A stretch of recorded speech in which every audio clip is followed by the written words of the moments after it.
नमस्कार मित्रांनो. तर मुख्यमंत्री माझी बहीण लाडकी योजना सुरू झालेली आहे आणि या योजनेचा जी.आर. सुद्धा आलेला आहे.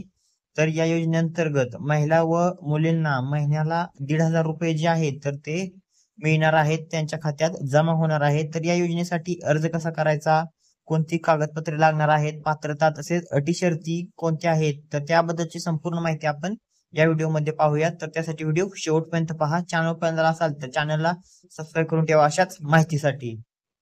तर मित्रांनो, मुख्यमंत्री माझी लाडकी बहीण योजनेचा हा शासन निर्णय आपण पाहू शकता. दिनांक 28 जून 2024 रोजी हा शासन निर्णय आलेला आहे. तर या शासन निर्णयामध्ये आपण पाहू शकता, महिलांचे आरोग्य व पोषण आणि त्यांची आर्थिक स्वावलंबनासाठी राज्यात विविध योजना राबविण्यात येत आहेत. महिलांचा श्रम सहभाग पुरुषांच्या तुलनेत कमी आहे, ज्यामुळे त्यांच्या आर्थिक स्वातंत्र्यावर परिणाम होतो. सदर परिस्थिती लक्षात घेऊन राज्यातील महिलांच्या आर्थिक स्वातंत्र्यासाठी त्यांच्या आरोग्य आणि पोषणामध्ये सुधारणा करणे आणि कुटुंबातील त्यांची निर्णायक भूमिका मजबूत करण्यासाठी महाराष्ट्र राज्याची मुख्यमंत्री माझी लाडकी बहीण योजना सुरू करण्याचे प्रस्तावित आहे. त्यानंतर मित्रांनो, या योजनेचा उद्देश राज्यातील महिला व मुलींना पुरेशा सुविधा उपलब्ध करून रोजगार निर्मितीस चालना देणे, त्यांचे आर्थिक सामाजिक पुनर्वसन करणे, राज्यातील महिला स्वावलंबी आत्मनिर्भर करणे, तसेच राज्यातील महिलांना व मुलींना सशक्त करण्यास चालना मिळणे आणि महिला आणि त्यांच्यावर अवलंबून असलेल्या मुलांच्या आरोग्य आणि पोषण स्थितीत सुधारणा या उद्देशाने ही योजना चालू करण्यात आलेली आहे. तर मित्रांनो, त्यानंतर या योजनेचं स्वरूप जे आहे तर ते पात्रता कालावधी दरम्यान प्रत्येक पात्र महिलेच्या तिच्या स्वतःच्या आधार लिंक बँक खात्यात म्हणजेच डायरेक्ट बेनिफिट ट्रान्सफर अंतर्गत दरमहा 1,500 इतकी रक्कम जी आहे तर ती दिली जाणार आहे.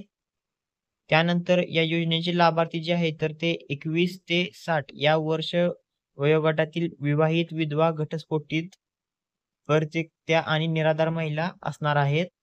तर त्यानंतर योजनेच्या लाभार्थ्यांची पात्रता: लाभार्थी महिला महाराष्ट्र राज्याचे रहिवासी असणं आवश्यक आहे.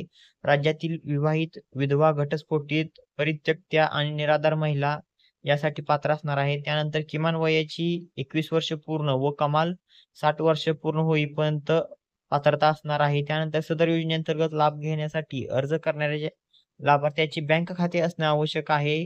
त्यानंतरची पात्रता: लाभार्थी कुटुंबाचे वार्षिक उत्पन्न हे 2.5 लाखापेक्षा जास्त नसावं. आता मित्रांनो, या योजनेची आपण अपात्रता कोणती असणार आहे ते पाहूयात. तर ज्यांचे कुटुंबाचे एकत्रित वार्षिक उत्पन्न हे 2.5 लाख रुपयांपेक्षा जास्त आहे, ते यासाठी अपात्र आहेत. त्यानंतर ज्याच्या कुटुंबातील सदस्य आयकरदाता आहे, तर ते सुद्धा अपात्र असणार आहेत.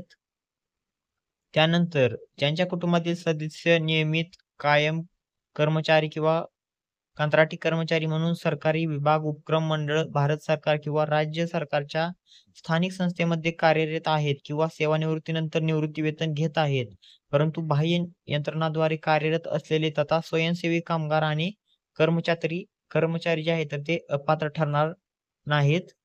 त्यानंतर सदर लाभार्थी महिलेने शासनाच्या इतर विभागामार्फत राबविण्यात येणाऱ्या आर्थिक योजनेद्वारे 1,500 पेक्षा जास्त लाभ घेतला नसेल. त्यानंतर ज्याच्या कुटुंबातील सदस्य विद्यमान किंवा माजी खासदार, आमदार आहे, ते अपात्र असणार आहेत. त्यानंतर ज्यांच्या कुटुंबातील सदस्य भारत सरकार किंवा राज्य सरकार, बोर्ड, कॉर्पोरेशन, बोर्ड, उपक्रमाचे अध्यक्ष, उपाध्यक्ष, संचालक, सदस्य आहेत, ते अपात्र असणार आहेत. त्यानंतर ज्यांच्या कुटुंबातील सदस्यांची संयुक्तपणे 5 एकरापेक्षा जास्त शेतजमीन आहे, ते यासाठी अपात्र असणार आहेत. तर त्यानंतर ज्यांच्याकडे 4 चाकी वाहने, ट्रॅक्टर वगळून त्यांच्या कुटुंबातील सदस्यांच्या नावावर नोंदणीकृत आहेत, तर असे या योजनेसाठी अपात्र असणार आहेत. तर मित्रांनो, त्यानंतर या योजनेसाठी कोणती कागदपत्रे लागणार आहेत तर ते पाहूयात. तर योजनेच्या लाभासाठी ऑनलाईन अर्ज करावा लागणार आहे. तर लाभार्थ्याचे त्यासाठी आधार कार्ड लागणार आहे. त्यानंतर महाराष्ट्र राज्याचे अधिवास प्रमाणपत्र म्हणजेच महाराष्ट्र राज्यातील जन्म दाखला लागणार आहे. त्यानंतर सक्षम प्राधिकारी यांनी दिलेला कुटुंब प्रमुखांचा उत्पन्नाचा दाखला लागणार आहे. त्यामध्ये उत्पन्न हे 2.5 लाखांपर्यंत असणे अनिवार्य आहे. त्यानंतर मित्रांनो, बँक खाते पासबुकच्या पहिल्या पानाची छायांकित प्रत लागणार आहे. त्यानंतर पासपोर्ट आकाराचा फोटो, रेशन कार्ड तसेच सदर योजनेच्या अटी शर्तीचे पालन करण्याबाबतचं हमीपत्र सुद्धा लागणार आहे. तर मित्रांनो त्यानंतर लाभार्थी निवड कशी असणार आहे तर ते पाहूयात. तर मुख्यमंत्री माझी लाडकी बहीण योजनेच्या लाभार्थ्यांची पात्रता अंगणवाडी सेविका, पर्यवेक्षिका, मुख्य सेविका, सेतू सुविधा केंद्र, ग्रामपंचायत, ग्रामसेवक, वार्ड अधिकारी यांनी खातरजमा करून ऑनलाईन प्रमाणित केल्यानंतर लाभार्थ्यांची अर्ज सक्षम अधिकारी यांच्याकडे सादर करावा. त्यानंतर सक्षम अधिकारी यांनी या कामकाजावर नियंत्रण ठेवावे. त्यानुसार सदर योजनेकरिता अंगणवाडी सेविका, पर्यवेक्षिका, मुख्य सेविका, सुविधा केंद्र, ग्रामपंचायत, ग्रामसेवक, वार्ड अधिकारी व सक्षम अधिकारी यांच्या जबाबदाऱ्या खालीलप्रमाणे निश्चित केलेल्या आहेत. तर मित्रांनो त्या आपण या ठिकाणी पाहू शकता. त्यानंतर मित्रांनो योजनेच्या कार्यपद्धतीमध्ये अर्जाची प्रक्रिया आपण पाहूयात. तर योजनेचे अर्ज पोर्टल किंवा मोबाईल ॲपद्वारे सेतू सुविधा केंद्राद्वारे ऑनलाईन भरले जाऊ शकणार आहेत. त्यामध्ये प्रक्रिया कोणत्या आहेत तर त्या पाहूयात. तर पात्र महिलेस या योजनेसाठी ऑनलाईन अर्ज करता येईल. ज्या महिलेस ऑनलाईन अर्ज सादर करता येत नसेल त्यांच्यासाठी अर्ज भरण्याची सुविधा अंगणवाडी केंद्रात, बाल विकास प्रकल्प अधिकारी कार्यालये येथे उपलब्ध आहे. तसेच ग्रामपंचायत सेतू या ठिकाणीही उपलब्ध आहे. वरील भरलेला फॉर्म अंगणवाडी केंद्रात, बाल विकास प्रकल्प अधिकारी कार्यालय ही जी केंद्रे आहेत तर त्या ठिकाणी कर्मचाऱ्यांच्या द्वारे ऑनलाईन प्रविष्ट केला जाईल आणि प्रत्येक यशस्वीरित्या दाखल केलेल्या अर्जासाठी यथायोग्य पोचपावती दिली जाईल. त्यानंतर ही जी अर्ज भरण्याची प्रक्रिया आहे तर ती विनामूल्य असणार आहे. तर ही महत्त्वाची बाब आहे.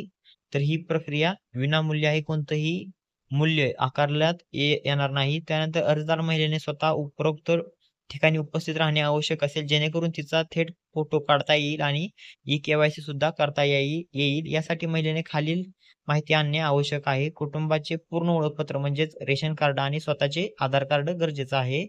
त्यानंतर यादीचं प्रकाशन जे आहे तर ते अर्ज प्राप्त झाल्यानंतर पात्र अर्जदारांची तात्पुरती यादी पोर्टल किंवा ॲपवर जाहीर केली जाईल. त्याची प्रत अंगणवाडी केंद्र, ग्रामपंचायत, वार्ड स्तरावरील सूचना फलकावर देखील लावण्यात येईल. त्यानंतर आक्षेपांची पावती, त्यानंतर अंतिम यादीचे प्रकाशन, तर त्यानंतर लाभार्थी रकमेचे वितरण, योजनेची प्रसिद्धी अशा प्रकारे ही योजना असणार आहे. तर या जी-आरमध्ये आपण खाली गेल्यानंतर या ठिकाणी योजनेच्या अंमलबजावणीचं सुद्धा वेळापत्रक या ठिकाणी दिलेलं आहे. तर या आपल्या व्हिडिओच्या डिस्क्रिप्शन बॉक्समध्ये या जी-आरची लिंक देण्यात येईल.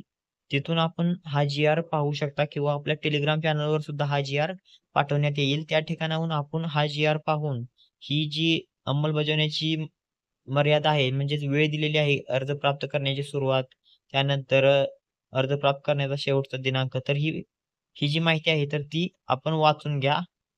तर मित्रांनो या व्हिडिओमध्ये आपण इथेच थांबूया. धन्यवाद.